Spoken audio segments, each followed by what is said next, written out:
Hi guys, you're very, very welcome to lesson 3 in the Diploma in English for Business, part 1.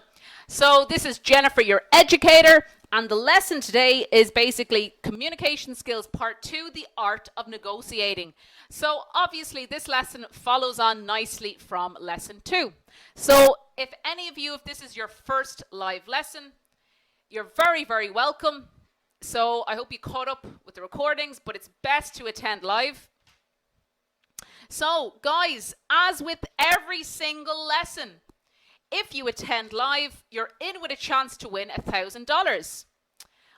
And again, all you have to do is attend live, and we'll be announcing the winners on our Facebook page every Tuesday and every Thursday. Okay, so let's get moving. So if you've just joined, you're very, very welcome. Okay, so what did we do last week in lesson 2? Now, I know it's been a number of days, but what do you remember?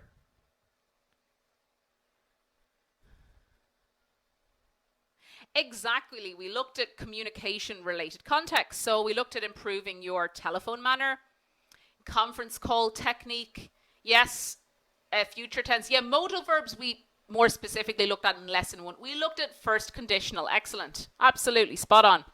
Okay, so you learned about communication-related contexts as a professional in the workplace. You gained confidence and improved your telephone manner. You learned how to prepare for meetings. We explored future tenses and quantifiers, and you honed or improved your conference call technique. Okay, and we explored the first conditional, as many of you said. Okay, and today's lesson, as I said, it's the second part of the communication skills. So you'll basically be learning about the art of negotiation. And remember, negotiation is a special type of meeting. So a lot of the language we used in lesson 2 relating to meeting is obviously useful as well for negotiation. But I will be giving you additional language that is more specific to negotiations. Okay, so we'll talk about preparing for meetings involving negotiation. We'll look at all the conditional tenses as I promised, because we just touched on the first conditional last week. So that's going to be exciting.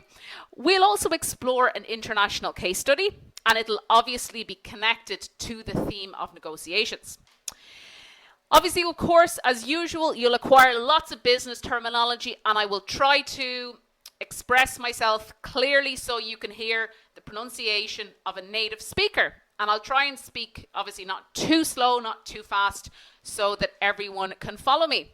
And at the end, we'll have our usual summary. I'll give you a brief overview on what will be in lesson 4, and our usual question and answer session at the end. Now, just if anyone has just joined, so everyone, of course, is muted because we don't want you to be distracted during the lesson. It's important that you focus on my voice. We have a lot of material to cover in an hour, so you can, of course, interact with me and my fantastic support managers in the question box. So I'll try and answer as many questions as I can that are related to the content. So the practical questions, again, I can take a look at the very end. We have to focus on the content from now because we have a lot to cover. So again, if I don't get to answer your question, my support managers will do their very best because they're absolutely super. Okay, so let's get moving. Or should I say down to business? Down to business.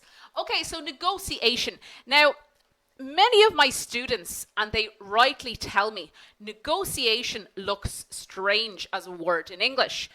Because you might think the pronunciation, it sounds like there's a C in it, negotiation. But it's a bit strange because of the T. So just remember, like in many languages, English isn't always logical in terms of the pronunciation. That's why it's really important to follow me live and to hear how a native speaker pronounces the words as well, and to make sure that you're engaging with English in reality. You know, you're watching news, TV shows, films to really work as well on your listening, and that you can, replicate speaking as well. Okay, so what is negotiation? How would you explain that? Absolutely, it is actually a form of dialogue. Absolutely, it's a form of discussion. Excellent. Bargaining, very good. Yes, You want to reach an agreement. Spot on. Excellent answers, guys. Now, is it a verb, a noun, or an adjective? A deal, absolutely. Yes, it's a noun. And how do I know that?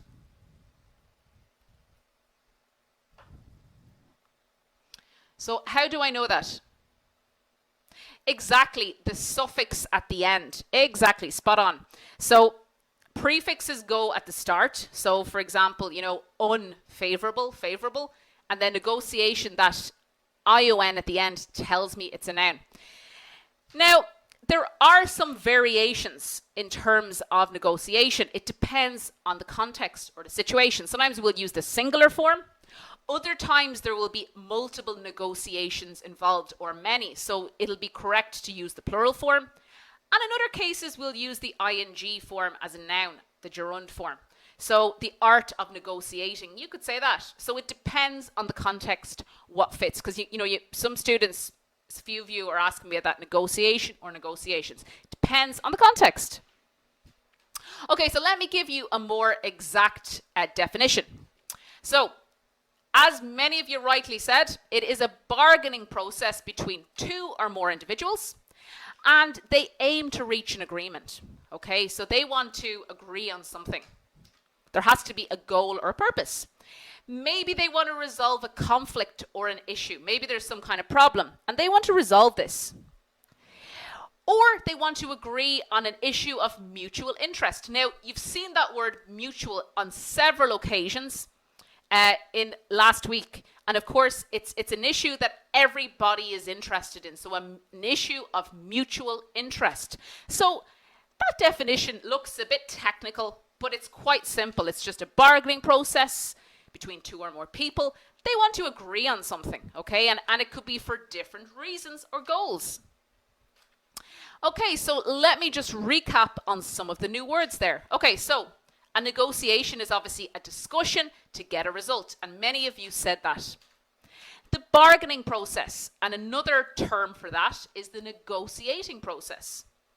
Individuals are obviously synonymous, or another word for people. To aim to, so that's the desire to get or achieve something, okay? So whatever your goal is or your objective. Obviously, to reach an agreement is to finish the negotiations. You want to leave that room or that meeting and close the deal, finish the negotiations. Okay, so to resolve a conflict, so that's to fix a problem, an issue, or a disagreement. So a conflict could be a problem. Like I said, an issue or a disagreement. Okay.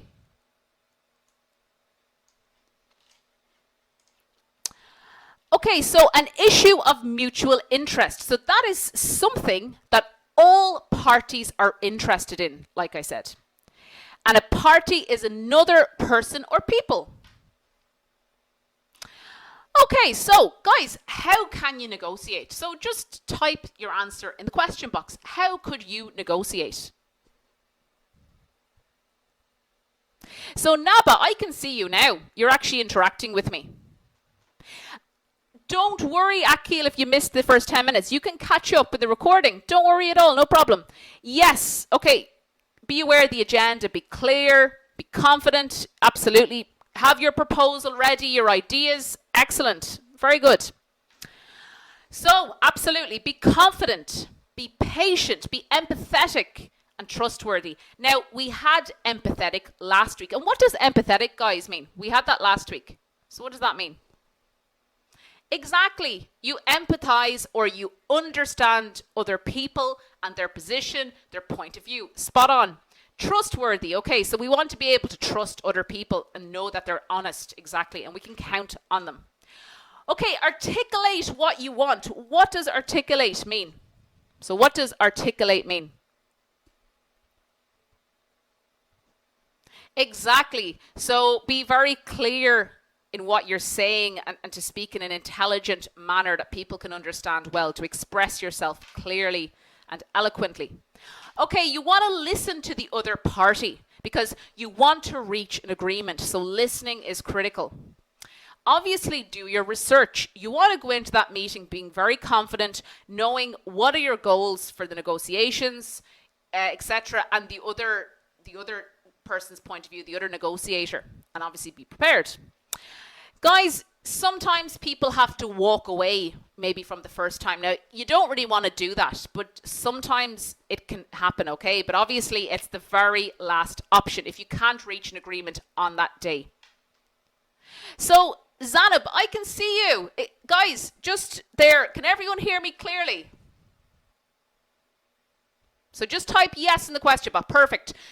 Okay, so just check your internet connection if you're having any problems then, because most people there can hear me, no problem. Okay, so, guys, are the words confident, patient, empathetic, and trustworthy adjectives or nouns?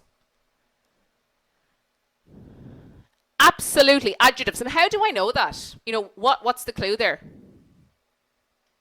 Exactly. So look at that ENT, look at that IC. And trustworthy, you know, isn't as obvious, okay? But yeah, they are the Y, you know, like friendly, for example. Very good.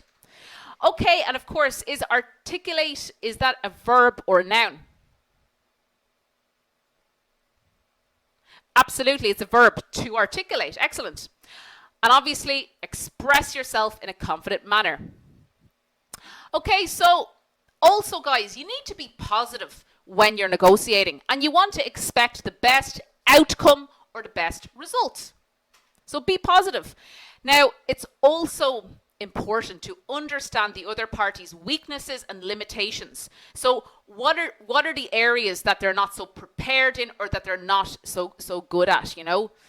Because that will help you negotiate better and to close the deal, to sign an agreement, etc. Yes, Abir, I would say you need to be positive in general because it's all about, you know, the energy or how you present yourself, the image. So the negotiations are more likely to go well if you are positive and you look positive and, you know, you're confident and you're calm, etc. Okay, so guys, like I said last week as well, you've got to give and receive something for the business transaction. It has to benefit all parties. Okay, obviously be professional, avoid personal issues. So you don't want to be fighting with people and bringing in personal agendas or personal matters. We got to keep it professional. Okay, so just a quick review on the new terminology. Okay, so again, to expect the best outcome, to believe you will achieve the best results. To achieve, of course, is to reach. So you want to achieve your goals. A weakness, so that's something you're not good at. Okay, so and obviously the opposite is a strength. Okay, so Alamir, personal issues would be like your family life, to do with your friends and relationships. So they are personal issues. Okay, and a limitation is also like a weakness. It could be another word for that. Again, to meet your client's needs, to do what your client wants, and a business transaction. So this is an activity or event that involves some sort of exchange, or put simply, an interaction between a business and its customers or clients. And as I said, personal issues are problems you have relating to your private life. So this is the thing, you want to be a good professional, especially too if English is not your first language, that you're comfortable with the language as well.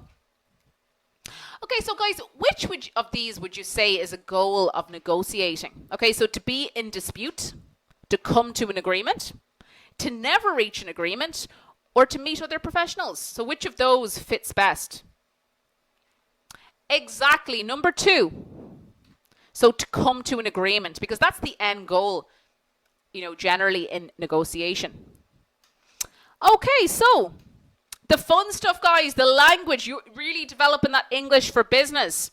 And of course as well, when you move on to part 2, so the advanced diploma in English for business, you'll get a chance to really put all of this into practice, and you'll get tasks. So for example, to create dialogue for a meeting or for a negotiation process. Okay, so what language will help you negotiate? So guys, what type of language do you need to negotiate effectively? So just like in general, before I give you particular expressions. Absolutely, polite, modal verbs. Exactly, clear, absolutely, yeah. Formal language, absolutely. So now I'm going to give you specific terms and sentences or expressions to use at each part of the negotiation process. So at the beginning, this is the kind of language that would be useful. So could you please confirm you've received the agenda for our meeting? Does the agenda meet your needs? Do you agree with the point about our new plan? Would it be possible to change our strategy? How about we change our strategy? I look forward to meeting you. Okay, so let's say maybe as well you're on the phone just setting up this meeting to negotiate. How do you do? Let's say you meet everybody. And it's a pleasure to meet you. Yes, Elif, you need to be diplomatic, absolutely. Okay, so a few more expressions. So still towards the beginning of the process. Okay, so I believe we will need to discuss several matters or issues today. I or we propose or we suggest or we recommend, as we saw in the previous lessons. Would or could you consider changing your ideas? Now, again, guys, you'll see the modal verbs are extremely useful and they can really set the tone or the level of formality too when you're talking. Now, obviously, sometimes some negotiation processes will be more formal than others. And especially if you're working in an international environment, as I've always said, it's very important to be culturally aware of, what type of culture exists, where you work, in the country you're living, and just in general. And that will help you too. So it's not just about your English for business. It's also about understanding the cultural context. And that's why as well I include that in the course, because I know many of you, you're coming from all over the world, which is absolutely fantastic to be able to connect with you. And, as well, you might be working in an environment where you're interacting with many, many people from around the world, or you need to deal with international clients. And if English isn't your first language, just to give you more confidence and to make you feel comfortable that you can manage and become a better professional. Okay, so you might also say things like could or would you accept changing your strategy? What is your opinion on the new proposal? Do you suggest, are you suggesting that? What do you suggest? It seems that, or it appears that. That also means it looks like, okay? So nice, useful expressions. And can you tell me how you feel about something? Does that mean you want us to change our strategy? Okay, so imagine you're in the middle of the process of negotiating. So these are the kind of expressions that would be useful. So guys, I'm giving you a lot here. We have a lot to cover. Stay with me. So we're moving nicely along. The pace is very steady. Okay, so obviously opinions are very useful. So you might say in my or our opinion, and you're talking about something in particular, an idea. So it's important, that you include the other people in the negotiation process as well and express your opinion and let them express theirs diplomatically. I or we think we should. I'm confident that. Considering this, I or we would suggest that you change your business plan. There are several options. Now remember, what's another word for options? May I suggest? Absolutely, Noor. Absolutely, you could use that. So what's another word for options? Absolutely, very good. Possibility, Dua, excellent. Choices, Zanab, yes. Choice, Ahmed, Khalid, absolutely. Okay, it sounds like a possibility. Now, of course, possibility is a noun, as is adjectives. It might be possible to change your business plan. And remember, possible is the adjective. That would depend on several factors. So maybe you want to change something and you say that would depend on several factors. Okay, if we agree to that, so you might be talking about an idea, then we will save time and money. Now, what is that an example of, guys? If you remember lesson 2, so that construction or sentence, what is that? Absolutely, Abir, spot on, conditional. First conditional, very good. Yes, Riam, Renan, very good, excellent, yeah. Okay. Okay, so guys, we're almost at the end of the negotiation process. So imagine we're in the meeting, we're coming towards the end. A few more useful expressions. So, in my or our experience, the best way to sell more of whatever products is, could the problem be solved by changing your finances? Can you offer any alternatives? How important is that for you? I understand how you feel. So guys, again, it really helps if you show that you empathize with people. You show you understand their position. You're showing you're a human as well. And they're more likely to negotiate with you and to come to an agreement if they feel you're reasonable. I agree with you regarding the new strategy. How can we reach a compromise? So guys, what's a compromise? What is that? So how would you explain a compromise? Absolutely. It's basically where you meet in the middle. You find a solution that everybody is happy with, an agreement for everyone. Absolutely. Yes, so you're meeting in the middle. Absolutely. Very good. Do you agree with our position on, and you might be talking about something in particular? So Akil, you think a compromise can be dangerous? Do you think so? Okay, if I were in your position, I would change our strategy. So tell me, what is that an example of, that construction? And we'll be meeting it again later on. Akil, possibly the negotiations could be dangerous. Hopefully not, though. Yes, it is the second conditional. Very good. And we'll be taking a look at that later on. Okay, so imagine you're still in that negotiation room. You've been in there for a while. You're probably getting a bit tired at your meeting. So you want to wrap up or end the meeting, the negotiations. So what could you say? Okay, so finally you're coming to an agreement. So you might say something like, oh, that seems reasonable. So everyone's agreeing. Do you think we can or could come to an agreement or reach an agreement? I hope you can see our point of view. So everyone needs to, understand each other and empathize. I know exactly what you mean. And again, you're showing you understand their point of view. We should come to a decision by Tuesday. Now, you don't have to say, oh, I totally agree. Now, you could say you'll decide by Tuesday. That can also make you seem like you're more in control.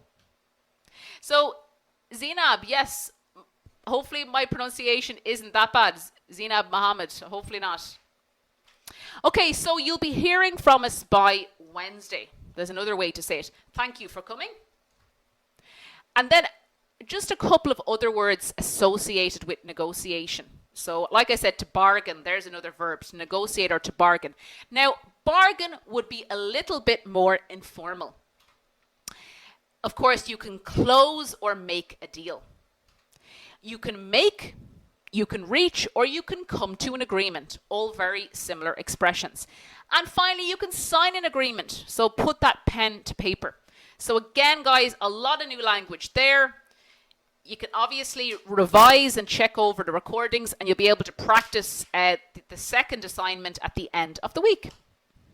Okay, again, quick review of the new terminology to make sure you're comfortable with that. Okay, so to confirm, that is to make something certain. Okay, the agenda, of course, as we saw last week, is the schedule for the meeting. It's a pleasure to, so it's wonderful to meet you, and I'm so happy to meet you. So Mohammed, I can absolutely see you here. Sometimes there's just so many questions, I can only answer a certain amount, and my support team will do their very best to answer the rest. But of course, if you feel a question hasn't been answered, just feel free to drop us an email, and we'll get back to you as soon as we can. Okay, so to propose and to suggest, of course, also are synonymous or mean to recommend. To consider means to think about. An opinion, of course, is your view on something or what you think. It seems that, or it appears that, they are the same, and they mean it looks like. It's a nice formal way to say something. Considering this, okay, so when we think about this, an option, of course, is another word for a possibility. An alternative is another possibility or option. To solve a problem is to fix a problem. I agree with you I agree with you about a particular point about what you're saying. To reach a compromise, to do what somebody wants and they do what you want and you meet in the middle.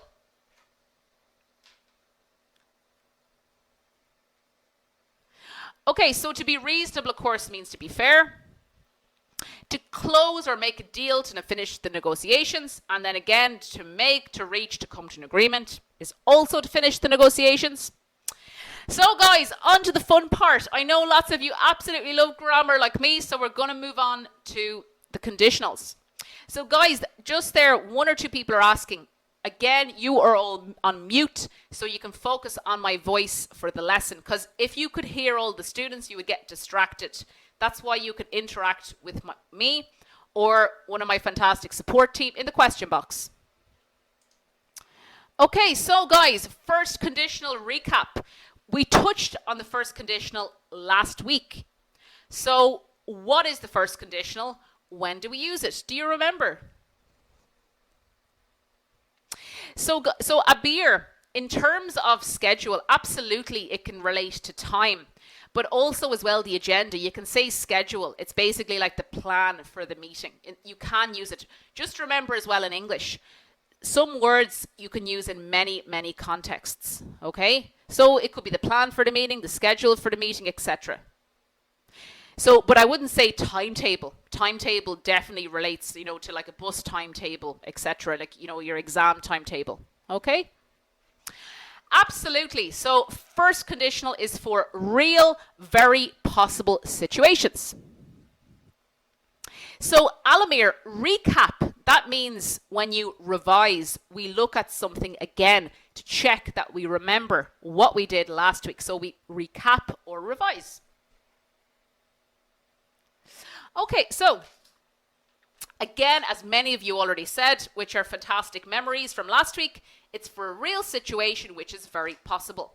Now, as of course, I drew your attention to this in the previous slides. So we already had an example. And that example was as follows. If we agree to that, maybe it's a new idea or a proposal, then we will save time and money. And of course, the structure.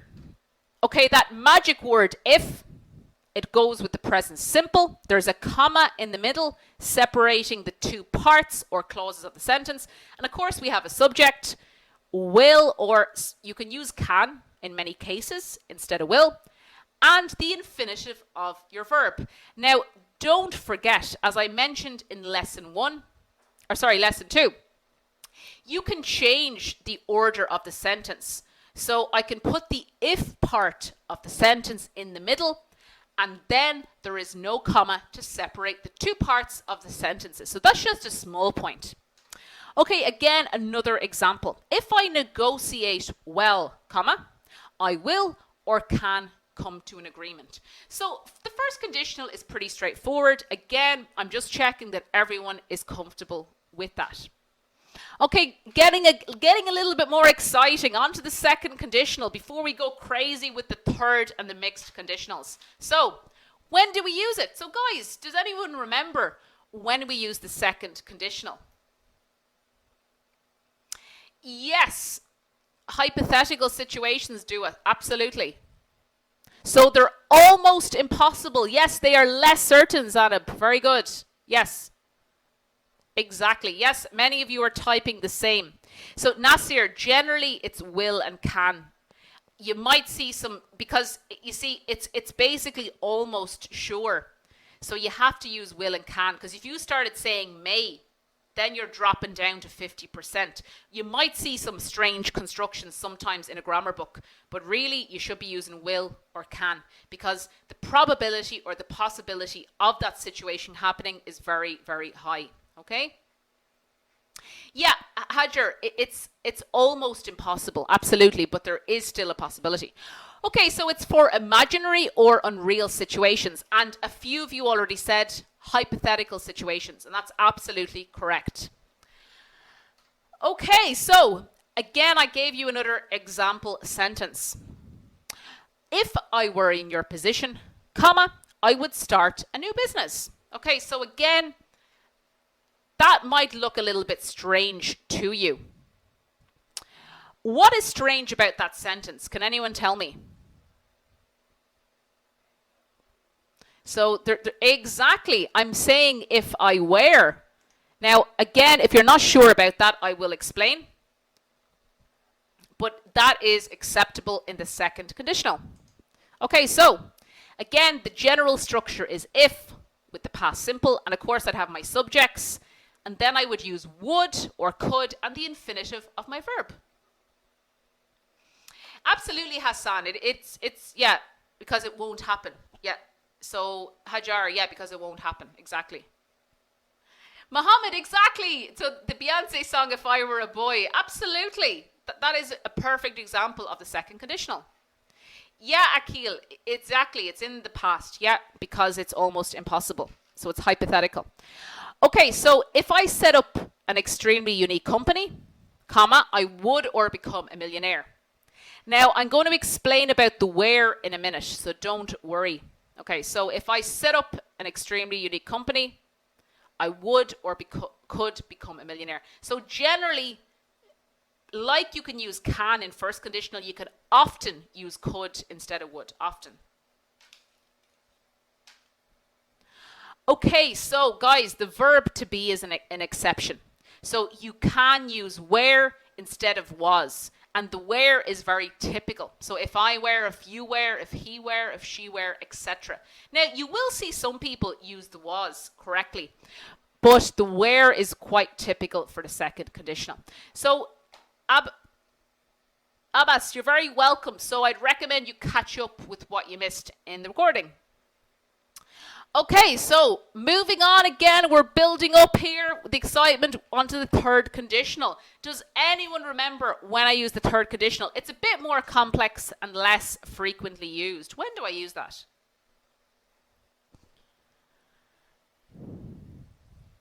Absolutely. The situation is completely impossible. It's in the past and we're looking at a possible result.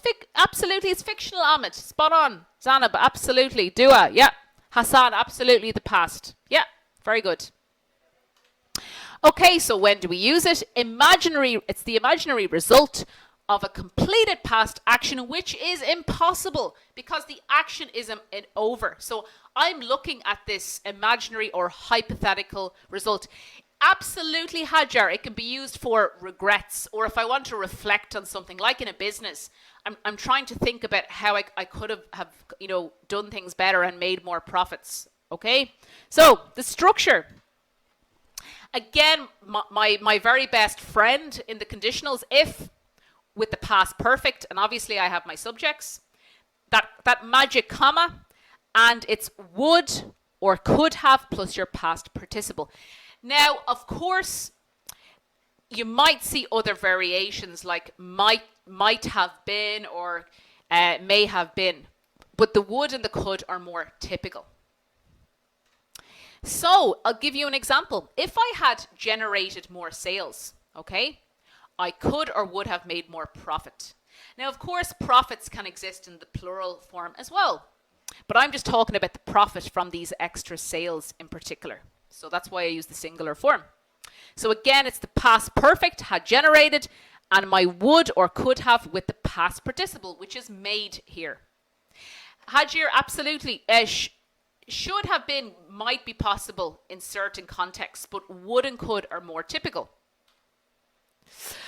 Okay, so guys, it's getting even more exciting. We're mixing it up now with the mixed conditionals. And these guys can be kind of confusing. So, Zanib, so you are actually giving an example there of a mixed conditional. So if I had concentrated more, I would have been, okay? So you're actually giving a mixed conditional. So you're ahead of the game already. You're already a step ahead. Okay, so guys, when do we use mixed conditionals? They're more complicated and they occur less frequently in English. So don't lose sleep over them. I just want to show you what they are so that you'll have some kind of awareness. the first, the second, and the third conditionals are more important and more useful. So when do we use them? Absolutely, we're combining the second and the third conditionals. Exactly, very good. So they combine second and third conditionals or different times. So they're a bit confusing, but they're manageable too. It's just a question of practice. Okay, there's two types to confuse people even more, but it's okay. And they're not frequently used. Okay, so they show imagined, unreal, or real events in the past, okay, with a possible present result. Now, it'll be much easier if we have a look at an example. Absolutely, Hassan, a probable result in the present. That is what you're looking at in relation to something in the past that's either real or imagined. Absolutely. Okay, so I'm going to give you the first type, obviously first. And quite simply, it's just if with the past perfect. Again, of course, don't forget your subjects. And then would or could plus the infinitive. Okay, so let's give you an example. If I had generated more sales, okay, so it looks like third conditional, comma, I would or could make more profit. Okay, so it looks like you're expressing it in the present, okay? So, guys, quite often you can use the third conditional instead of a mixed conditional form if you find this very confusing, okay? So there is often a possibility to use the third conditional instead of mixed conditionals. And anyway, you're actually combining the second and third in the mixed. So, Zanib, basically, I mean, the third conditional has a different construction. And in the mixed conditionals, you're mixing the second and the third together to look at a situation in a different way. So, Aquil, basically, again, when you revise or you take a look at the recordings again to check back over the material to help you with the second assignment, just make sure you pay attention to the structure here, okay, how it looks again. It takes just a bit of practice and then it gets easier, okay? So for the first type here, it's with the past perfect, your would and could, and the infinitive, okay? Again, it's just practice. Even guys, native speakers wouldn't be able to explain this to you unless they had studied grammar or linguistics or languages. So don't worry at all too much about it. It's just to complete the section on it, to expose you to it. Okay, the second type, it's basically if with the past simple, and it's the other part of the third conditional. So it's the would or could have with the past participle. So I'm combining or mixing different parts of the second and the third conditional. Hajar, it is absolutely, it's a bit confusing. So you have to have a look at the examples, but don't lose any sleep over it, okay? You know, if you're comfortable with the first, the second, and the third conditionals, you're doing very well. Okay, so example, if I generated more sales, I would or could have made more profit. So it looks like the third conditional, but it's expressed in the past simple. Okay, question times. Which of these sentences is not a conditional construction? Now, of course, a construction is basically like a conditional sentence, the way it's made or constructed. So, number one, if I were a millionaire, I could build an empire. If I had made more profit last year, the company would have been more successful. I made profits last year and I was more successful than this year. If you work hard, you will be promoted. So which one is correct? Which is not a conditional construction? Exactly. Number 3. I made profits last year and I was more successful than this year. Okay, guys, we're moving very steadily along, and obviously we're going into the last part of the lesson, so we're absolutely on schedule, and you're all doing great. Okay, so guys, the purpose of the international case study is to contextualize or to put this whole theme of negotiating into context and to just see how it can work in practice. So I'm giving a specific example in a country as well, just, you know, to show you that cultural aspect too of the course, that cultural dimension. Okay, so this is related to something that happened in China, and it's also connected to Apple. Okay, so basically, in China in April 2013, Apple's CEO, the chief executive officer, so one of the big bosses, Timothy Cook, apologized to their Chinese customers for the problem with their warranty policy and promised to resolve the issue. So basically, Apple had a problem with one of their products, the guarantee. So that piece of paper you get that tells you if something is broken or you need to get it fixed. So that's the warranty policy or the guarantee. Now, just notice the spelling of apologized. Is that British or American English? Exactly, it's British English. Why? Tell me why. Because exactly of the S. Yes, Abir and Alamir, the Z is American English. Yes, Nasir, the S. Exactly. Yeah, Akil, yeah, Amani, Katab, yeah, spot on. Very good, guys. Okay, so he apologized to the Chinese customers and he wanted to fix or resolve the issue. Now, again, don't worry. I have a page as well with the new terminology or the new vocabulary on the next page. So we'll refresh on these new words if they are new for you. So, according to negotiation research conducted by Professor William Maddox from the INSEAD Graduate Business School, reactions to apologies in the US, Japan, and China were compared. And it was discovered that in countries like China and Japan, basically an apology can be an extremely effective negotiation tactic. In other words, it's very important. The power of an apology is absolutely powerful in places like China and Japan when they compared in their research with the US. Okay, so this is to mitigate conflict and resolve disputes. So mitigate is basically to try and avoid or reduce conflict or, you know, any dispute, so any problems, even if the apology is delivered by someone who is not responsible for the issue. So the apology could be very powerful to fix or resolve problems. So their findings. So the findings are basically what the research showed.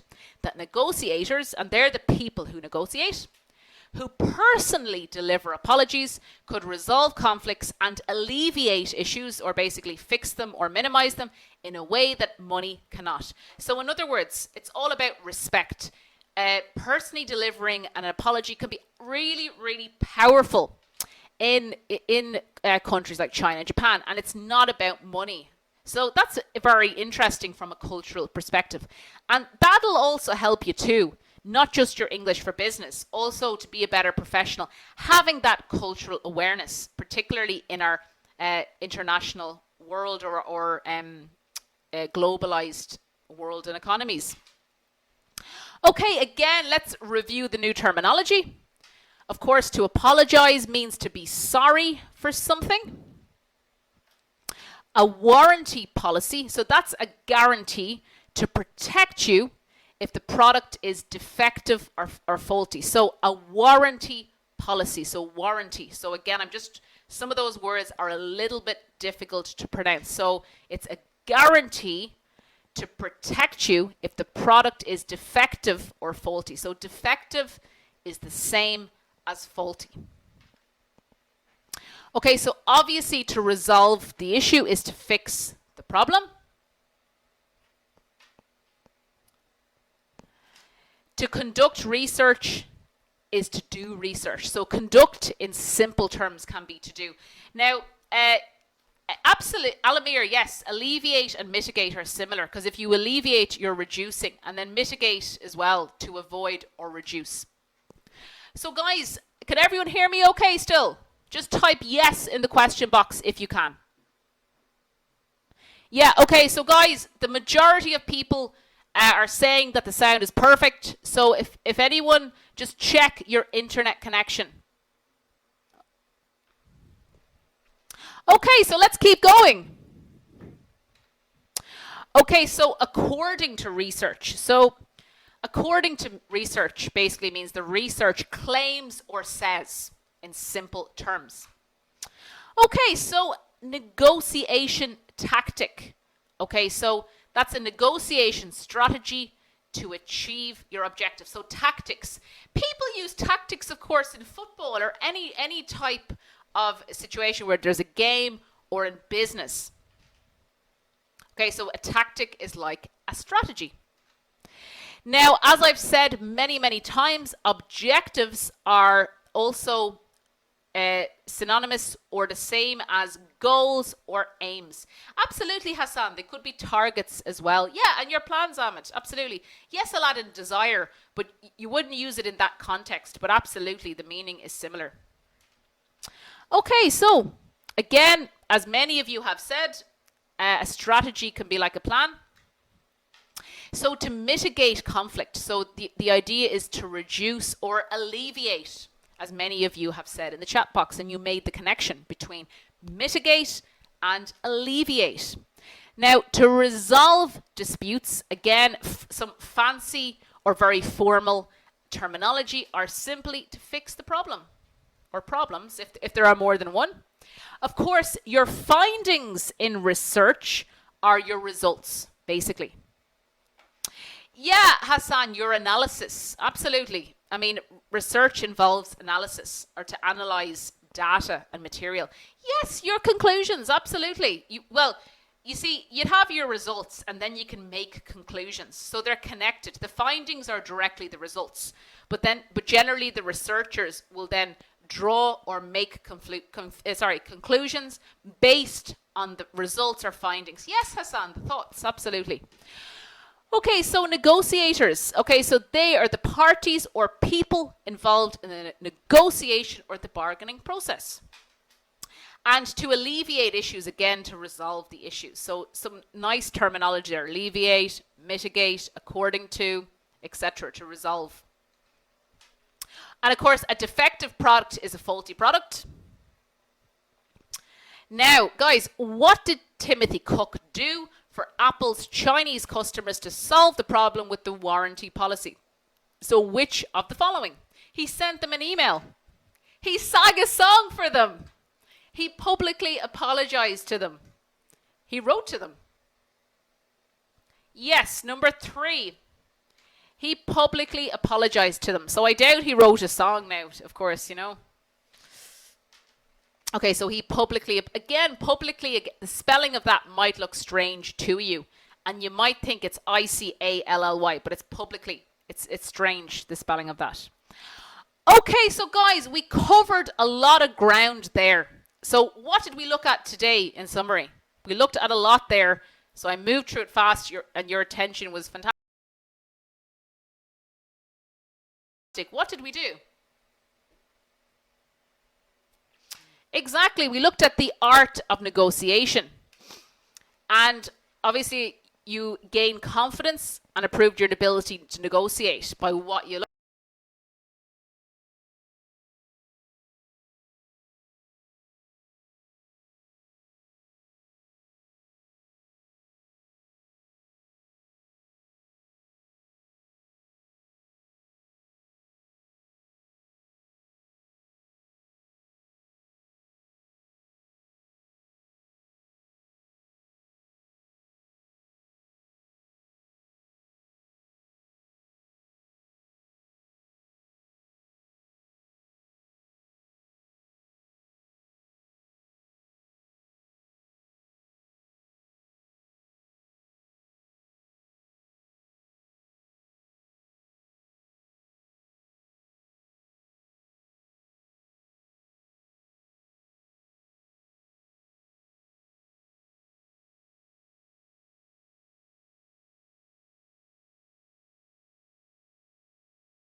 In summary, we looked at a lot there. So I moved through it fast and your attention was fantastic. What did we do? Exactly, we looked at the art of negotiation. And obviously you gain confidence and improved your ability to negotiate by what you looked at. You obviously learned how to prepare for meetings involving negotiations. And we also looked at all of the conditional tenses, okay? So guys, if you found the conditionals, of course, they're a bit challenging. I suggest you review or revise the recordings. So the recordings can be there as well as a revision tool. So you can listen to them again. So hear my voice again and revise or review the material to build your grammar more, the terminology, and all the language used. It'll really help you and really prepare you for the final exam. But more importantly too, if you attend all the lessons live and then you use the recordings for revision, it'll make life easier on the advanced course, part 2 of the Diploma in English for Business, because this material will be very useful for part 2 of the course when we actually get to practice everything. Okay, so Saad, the recordings are in your student or members area on the Shaw Academy website. Okay, so obviously we just examined an international case study where we basically looked at the power of an apology, again, in the context of negotiating. And we obviously explored a lot of business terminology and you were exposed to pronunciation. So guys, the goal is to continue building on your English for business. And again, guys, try and attend all the lessons live. It's really, really important because you can actually ask questions live. You can either ask me and I will answer as many as I can, because obviously we have high volumes, and my super support team will also do their very best to ask you. So obviously we're here to help, and again I'll remind you of our contact details on one of the next slides. So if you feel there is a question that hasn't been answered, feel free to email us. Hajer, whether, that's a good question. Whether, now it's spelled W-H-E-T-H-E-R. The other weather is for like the sunshine and the rain. You can use whether instead of if in certain contexts, but not in the conditionals. The if is one of the key elements or aspects of the conditionals and how you basically construct them or make them. Okay? So it's W-H-E-T-H-E-R. So Nasir, reported speech is something else. Okay, so that's something else. So you're basically saying what somebody else said.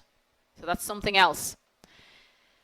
Okay, so Noor, you can only see basically the presentation, and the same for me. So there'd be too many faces to see, so it would be very complicated. So yes, you can also do the assignment whenever you want, the weekly assignments. But the final assignment, there is a deadline, and it will be 10 days approximately after it's posted in week 4. So Rayan, you're asking me apology in American English. It's the same, apology, but they go apology. I want an apology. So that would be the difference, maybe just the pronunciation. So Amani, you're asking me what's the difference between infinite or infinitive?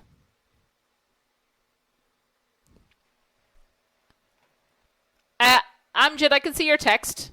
So guys, again, the assignments are in your student area on the Shaw Academy website. Okay, so guys, I just want, again, the next lesson, again, we're building, and it's extremely important. Every lesson is getting more and more important, and they all connect to each other. So that's why it's critical or really important to attend live. And of course, lesson 6, lesson 7, and 8 are particularly important.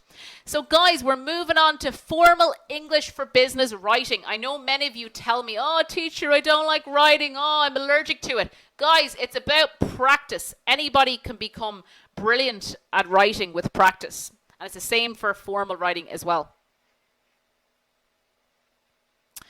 Okay, so guys, you'll learn formal English for business writing skills. We'll look at the format of formal English for business writing, the stylistic conventions or the style. We'll also look at connectors and linking devices and how to structure formal letters and emails, and I'll give examples as well. In terms of the grammar, we'll be looking at relative clauses. Often students find these kind of confusing, but they're not bad with a bit of practice and a clear definition and clear examples. We'll obviously do lots more business terminology, and the pronunciation will be reinforced throughout the lessons. So guys, attend all the lessons live. And if you attend 80% of the lessons before lesson 6, you're in with a chance to win that lifetime membership, which is announced in lesson 6. And again, the recordings are available within 24 hours of each lesson. So the next day, generally by lunchtime, if we're going by Irish time. Again, the recordings are on the website, guys. You log in the top right-hand corner, then you find your members or student area, and the lessons are on the left, and of course the assignments are on the right hand side. So someone's asking me there about just in terms of revising. If you play the lessons a few times, so Akil, play the lessons back a few times, maybe write down some notes. It's just about to keep revising over it and get the main ideas. Okay, so just there in terms of apologize. So Zanib, apologize with a Z is American English. Apologize with the S at the end is British English. So the S is British and the Z is American. So Amani, the infinitive or the base form of the verb is the simple form of the verb. So for example, I can work. Work is the infinitive form or the base form. Simple is something else like present simple. I go, he goes, you go. That's different, present simple. So the infinitive is the base or the root of the basic form of the verb. So Hassan, the final exam will be posted at the end of week 4. And you'll have approximately 10 days to complete this. And the pass mark is a minimum of 70%. And don't worry, if somebody gets 68, they can do the exam again. It's 100 multiple choice questions. You have 2 hours to complete it. Now, it costs, a couple of you again have asked me, it costs €9 to do the final exam. But if you become a full member, the exam is free. And then you can do, of course, the part 2, the Advanced Diploma in English for Business, and any other Show Academy course. So Noor, the writing is just about practice. That's all, to be honest. So again, practice, practice, practice. So Miriam, was that okay now? So the final assignment will be in week 4. And there are 4 practice assignments that will be posted, 1 every week with 10 multiple choice questions and it's self-correcting. So when you do the practice assignment, you can correct it instantly on your computer and just check your progress. And obviously the practice assignments are connected to the lessons. So Nasir, you're talking about reported speech. So that's something else. You're basically saying what somebody else said. So Nasir said that he loves grammar. So that would be an example of reported speech. So I'm basically saying what you said. I'm reporting or saying what you said or somebody else. So you might find that typical in journalism or newspapers. You know, when basically people are reporting or saying what other people said. That would be a typical example. Okay, so guys, it's very important. So the next lesson, we're moving into the heavy stuff. Each lesson, it's getting a little bit more difficult, progressively more difficult to prepare you for, you know, the later lessons when we're getting into lesson 6, lesson 7, lesson 8. So stay with me live to get the best out of this course. So you're obviously going to develop your formal English for business writing and explore the tools. So things like style, structure, etc. that will help your writing. And of course, we'll always look at grammar, business terminology and pronunciation. So we're really developing or trying to enhance your English for business. And of course, guys, we'll give you another clue to that big mystery, all that Charlie and the Chocolate Factory. I'm sure you're all in suspense and dying to find out. And all will be revealed in lesson 6. So again, if you're not familiar with that film, I mean, Google it and you'll make some kind of connection, which you'll find out in lesson 6. So guys, what other questions do you have? Okay, so somebody wants me just to go back quickly over the conditionals. That's absolutely no problem. So particularly the third and the mixed. So let's just have a quick look again. So the third conditional. So the action is completely finished. And you're looking at an imaginary result, okay, so of this finished or completed action. And simply, you're basically using if and the past perfect. So it's had with the past participle. You use your comma, and then it's always would or could have with your past participle. Now, sometimes you'll see might and may, as I said, but typically it's would or could. Okay, so then moving into mixed conditional again, just to recap, because a few of you have asked me just to go back over it. As I said, again, guys, you're combining the second and third conditionals, okay, or different times. And there's two types, and they're not frequently used. And they show imagined or unreal events in the past with a possible present result, okay? But again, you know, in the past. And there's two types. Again, the first one mixes the past perfect and then would or could with the infinitive. And again, the example, if I had generated more sales, I would or could have made more profit. And again, guys, if you find you're really confused with the mixed conditionals, you can often use third conditional instead of mixed conditional. So don't worry too much, okay? Focus. If you're comfortable with the first, second, and third conditionals, you're doing very well, okay? Okay, and the second type.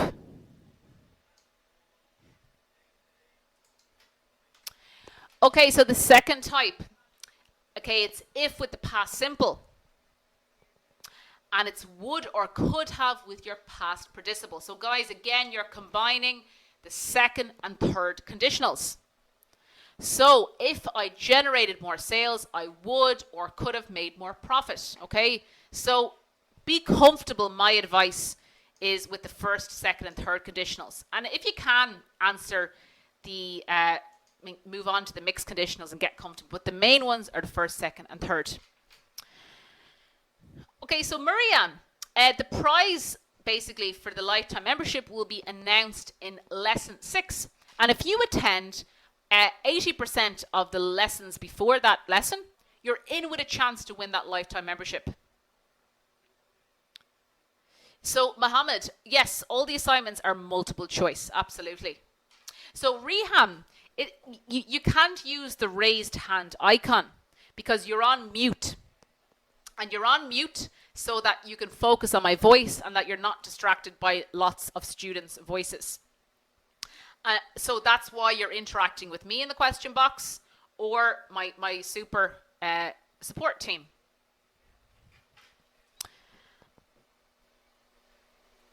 Okay. Okay, so guys, you know, you're talking about writing. It's important to attend the next lesson. And on the advanced course, you're going to get loads of practice, you know, in your spoken and your written English for business.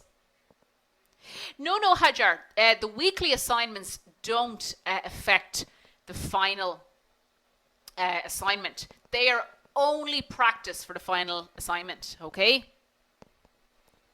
So what happened? Janet, I can see you there in the question box. Omar, thank you for the fantastic feedback. My pleasure as well. And guys, you've been fantastic. So yeah, then you're okay, Noor, if you keep attending all the lessons. You'll be fine. So guys, we've such high volumes that we can't unmute all the students because we've a lot to cover in 1 hour. It's absolutely important. We've got a lot of material to get through. So we've got to focus on that. So guys, your attention has been absolutely fantastic. And I'd like to thank you all for tuning in now. And make sure you join me for the next lesson, Formal English for Business Writing, and that's lesson 4. So Akil, the questions in the exam, they'll be similar to the practice assignments and the types of questions I ask in every webinar. So Selwyn, what I can do is put up a recommended reading list. That's possible because Shaw Academy has its own bookstore. So that I'll be putting that up in the resources section at the end of the week. Now, in terms, guys, of the presentation of the webinar, that's basically only available to full members. So, Mohammed, basically the recordings will stay for approximately 10 days when the course finishes. But if you become a full member, you keep access to the recordings. NABA, the benefit of doing the weekly assignment is that it prepares you for the final exam, because it's only 10 multiple choice questions every week. So it's definitely worth doing the weekly assignments so that when you come to the final exam, you know the style of question and you're prepared. So definitely do the weekly assignments to help you. So guys, again, I'd like to thank you from wherever in the world you're coming and whatever time it is for you. So good morning, good afternoon, good evening, good night, and you're all you're fantastic, and thank you all for your attention, and join me for lesson 4. Lajan, yes, the final exam will be online again in your student area. So guys, thank you very much. So goodbye to everyone and see you at the next lesson. So formal English for business writing. So take care everyone, bye.